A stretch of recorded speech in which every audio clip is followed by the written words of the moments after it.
If you've been following me on Instagram, you'll have realized that a couple of months back, I actually started taking my own pictures.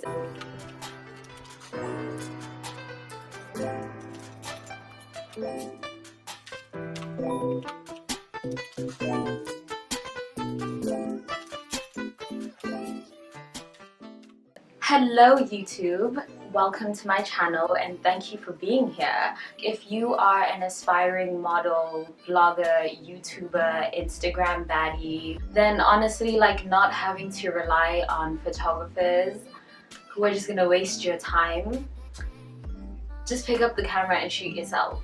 It's not that deep. I feel like it can look intimidating if you've never been in front of the camera before, or if you've just never even picked up a camera, but I am not a professional photographer. I am not a professional model. I'm literally not a professional anything. So if I can do this, then you can definitely do this yourself, because I basically taught myself everything. Don't forget to comment, like, and subscribe. And to see more of my pictures, follow me on Instagram at This Fashion Feed. And so without further ado, here we go. So the first thing that you need is an idea. I generally orient all of my shoots around one specific outfit or one specific item of clothing. Like if a brand sends me a piece of clothing, then I'll pick out the backdrop that'll work with that, and I just create a whole background or set design just oriented around that. So today, I am shooting for a brand called Skinny Dip. So I'm gonna be shooting this beautiful little bag. Isn't this literally the cutest bag you have ever seen? So basically what I would do is I would pick a backdrop, like this pink one, sort of low-key looks cute with this, and then probably some plants, because I'm actually obsessed with foliage. I actually have an obsession, and literally just create an entire background setup based off of that. It's pretty simple. You don't actually need foliage and backdrop papers and all that jazz, but that's just my aesthetic. So work for your aesthetic and you will thrive and prosper. The second thing is lighting. So you have two options. You can either use natural light or you can use studio lights. At the moment, I am currently using studio lights to light myself, and for most of my pictures I've been using studio lights. But when I first started shooting, I was broke, so I basically just used just used natural light from the windows, which low-key is actually the best light. If you can just do that, then just use the light coming from your windows, because it's free and it just gives you that glowing, you just look replenished. Well, I barely even had a tripod. I didn't have a backdrop stand or anything, and I literally just put my camera on top of a table and just shot it that way. So a lot of this is literally just work with what you got, and it'll turn out well. But like I said, natural light is free and it works. The biggest problem with natural light is that it's constantly changing. So I live in New York and it's currently winter, so sometimes there's sun, sometimes there isn't. But even if it is a sunny day, I decided to shoot today because the sun has actually come out. It is a miracle.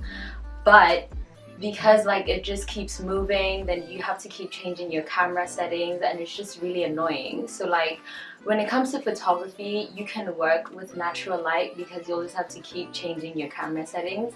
But when it comes to shooting videos, if you're trying to be a YouTube guru, a YouTube famous human being, then natural light can get annoying. So the lights, I'm using umbrella lights, and they literally cost $38 on Amazon. So yeah, you can get really fancy shit, but if you're a beginner, then just start off with the most basic setup and get to know that, and then work your way up. This is my lighting setup from where I'm standing right now. As you can see, I have two umbrellas I sometimes use 3 lights depending on like just the lighting setup that I'm going for. But for the most basic thing, I usually just use 2 and sometimes just 1.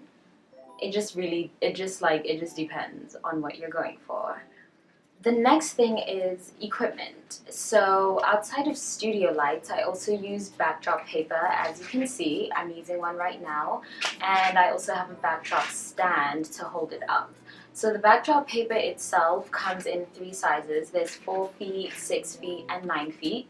And I always just use 4 feet because I generally just photograph myself. To decorate that, I also have like artificial plants, as you can see. Sometimes they're real, but most of the time they're fake. But like I said, like you don't actually need foliage. I'm just obsessed with flowers and like to decorate my backdrops with flowers. So I got this pink backdrop from Adorama. You can literally, like I said, get it from any camera store. It generally costs like $30. I will have all the links to where you can purchase all of this below. It's literally all from Amazon and it's pretty inexpensive. For my entire studio setup, outside of my camera and tripod, it is less than $100. So you do not need to go broke if you're starting out. If you're more professional, then maybe you can start investing in like more expensive things. But for now, just get on Amazon and get you some camera equipment and flourish. So now that you have your studio lights and you have your backdrop equipment, you're basically ready to shoot. So as far as my camera, I use the Canon T5i. You can use any type of camera or any type of point and shoot or DSLR, doesn't really matter. As you can see, mine has the little flip out camera. That is literally so helpful. Yes, it does make it more expensive, but it helps so much more when it comes to taking pictures of yourself or shooting videos of yourself. So I would recommend getting a camera with the screen that flips outwards so you can see yourself. But basically 3 things that you need to know when it comes to your camera settings, because when it comes down to it, photography is all about understanding light and how to manipulate that with your camera settings.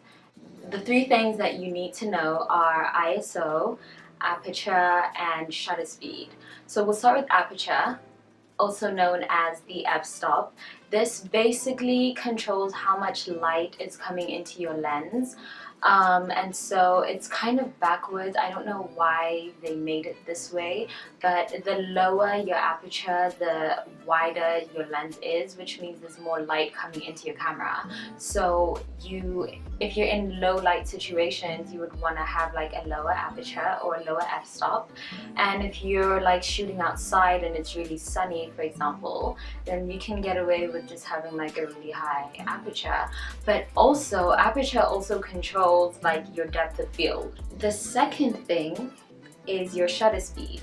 So your shutter speed is basically just like the amount of time, this is going to be confusing to explain, but it's the amount of time that it takes for the light to hit the shutter inside your camera. So the slower your shutter speed, the more light you'll be able to capture, and the faster your shutter speed, then the less light. So that's also another way of manipulating and controlling your light settings. It's measured in seconds and it's also as a fraction. If you are taking pictures of yourself and you want to like move around as you like pose and all of that, then you would probably want your shutter speed to be a little bit quicker so that you don't get motion blur from like moving around. But if you are just like going to be completely still and you're using a tripod, then you can get away with a slower shutter speed, which means that you'll get more light in anyway. So like a lot of it is just balancing like your aperture and your shutter speed, which brings me to my third camera setting, and that is ISO. So ISO, as far as I know, is like the light sensitivity in the camera. So generally you don't want to go beyond like 800 or like 400 even, especially if this is for photography, because you want to avoid like all of that digital noise or just grainy pictures. General rule of thumb is to have your ISO as low as humanly possible given your lighting conditions. Obviously there's a lot more. There's like white balance, and then there's like different lighting settings that you can control in your camera. So if you are interested in learning more about that, then let me know in the comment section below, and maybe I'll just make a separate video that's just purely about camera settings. So after all of that has been done, it can take me anywhere between like an hour and a half to like 4 hours to shoot, just depending on how many looks I'm doing and just what mood I'm in. And just like sometimes it just all goes to shit. Like it's honestly just trial and error.